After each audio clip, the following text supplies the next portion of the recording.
સરહદી અટપટા ક્રીક વિસ્તારમાં water level માપવા જતાં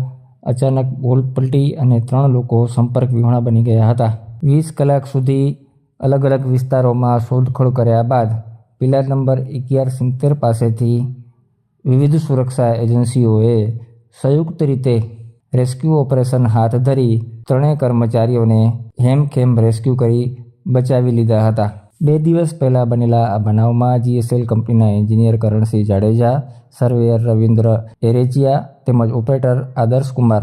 શુક્રવારે રણ વિસ્તારમાં સર્વે કામગીરી કરવા માટે બોટથી ગયા હતા. એ દરમિયાન અટપટા ક્રીક વિસ્તારમાં મોડી સાંજે તેની બોટ અચાનક પલટી મારી જતાં આ 3 કર્મચારીઓ સંપર્ક વિહોણા બન્યા હતા. જોકે કર્મચારીઓ દ્વારા કંપનીના ઉચ્ચ અધિકારીઓને લાસ્ટ લોકેશન મોકલ્યા બાદ તેઓ સંપર્ક વિહોણા બની જતાં BSF, પોલીસ તથા એરફોર્સ સહિતની એજન્સીઓની મદદ લઈ 3 કર્મચારીઓની શોધખોળ શરૂ કરવામાં આવી હતી. જે બાદ એક પલટી ગયેલા વાહન પર 3 કર્મચારીઓ હેમખેમ મળી આવ્યા હતા, જેને BSF તથા પોલીસે રેસ્ક્યુ કરી બચાવી લીધા હતા. ત્યારે આવો સાંભળીએ કે 20 કલાક સુધી ફસાયેલા કર્મચારીઓએ કઈ રીતે પોતાના જીવ બચાવી રાખ્યા અને રેસ્ક્યુ ઓપરેશન કરી કઈ રીતે પોલીસ તથા BSF સહિતની વિવિધ એજન્સીઓએ 3 લાપતા બનેલા કંપનીના કર્મચારીઓને બચાવ્યા. આવો સાંભળીએ સરહદી વિસ્તારમાં ફસાયેલા યુવકની આપવીતી તથા પશ્ચિમ કચ્છ જિલ્લા પોલીસ વડાએ રેસ્ક્યુ ઓપરેશન સંદર્ભે શું કહ્યું. અમે અમારું રેગ્યુલર સર્વે કરવા નીકળ્યા હતા સવારથી, પણ રાત થતાં થતાં અમે થોડાક અંદર પહોંચી ગયા હતા. પછી જ્યાં અમે 3 ક્રીકની એક ચેનલ નેટવર્ક બને છે ત્યાં અમે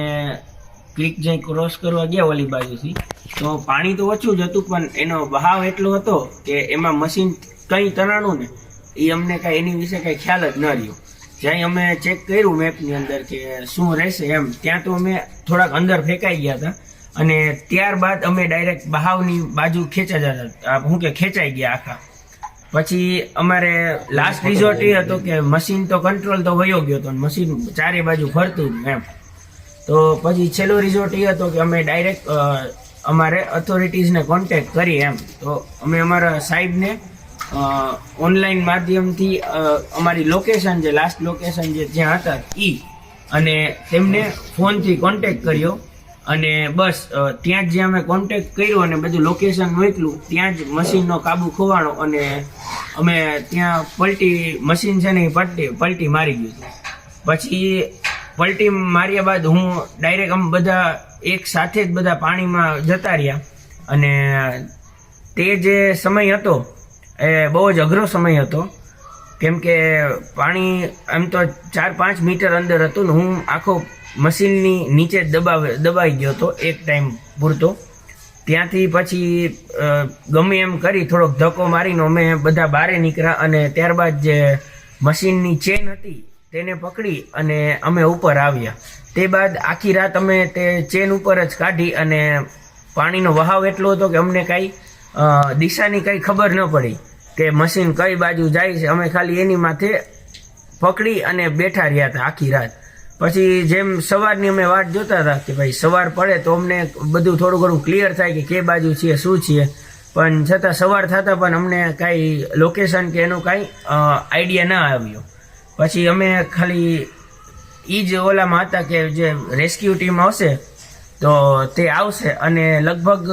2 વાગ્યા છે ને રેસ્ક્યુ ટીમે BSFની એન્ટાયર ટીમ જે હતી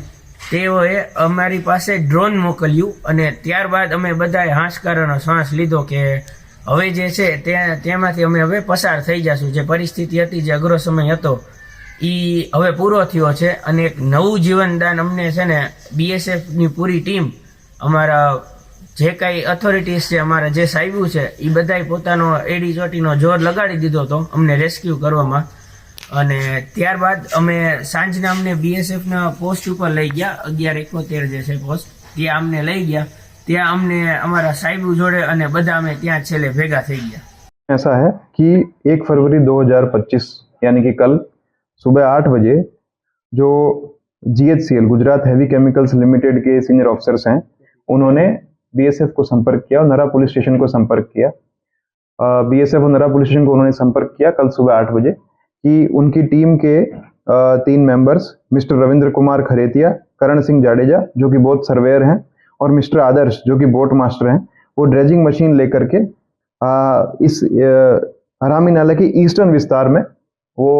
जीएचसीएल की जो ज़मीन है उसमें सर्वे करने के लिए गए हैं, लेकिन वहाँ पर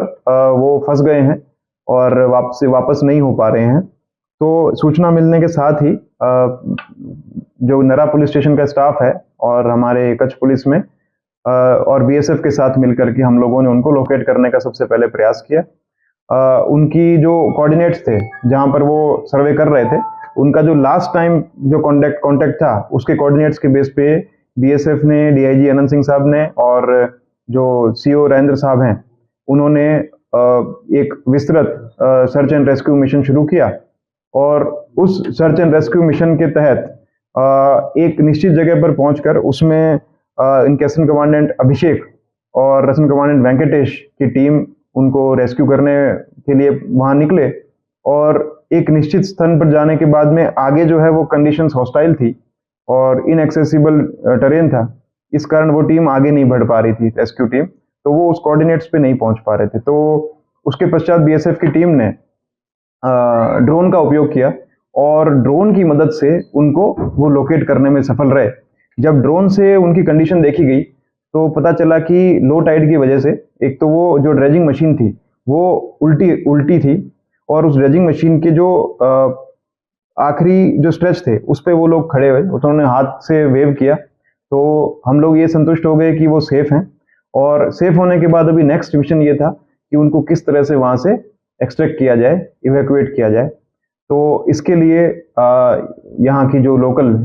आर्मी यूनिट है, ब्रिगेडियर सुरेंद्र सिंह साहब से बात हुई, और जो अपने एयरफोर्स के यहाँ पे एओसी हैं दाम सर, उनसे चर्चा हुई। तो चर्चा के पश्चात सभी का कोऑर्डिनेशन अच्छा रहा और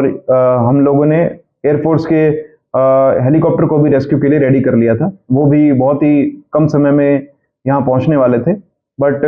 बीएसएफ ने बहादुरी का परिचय देते हुए और जैसे थोड़ा सा भी टाइड बढ़ा तो टाइड का पानी का उपयोग करते हुए वो धीरे धीरे उस एरिया में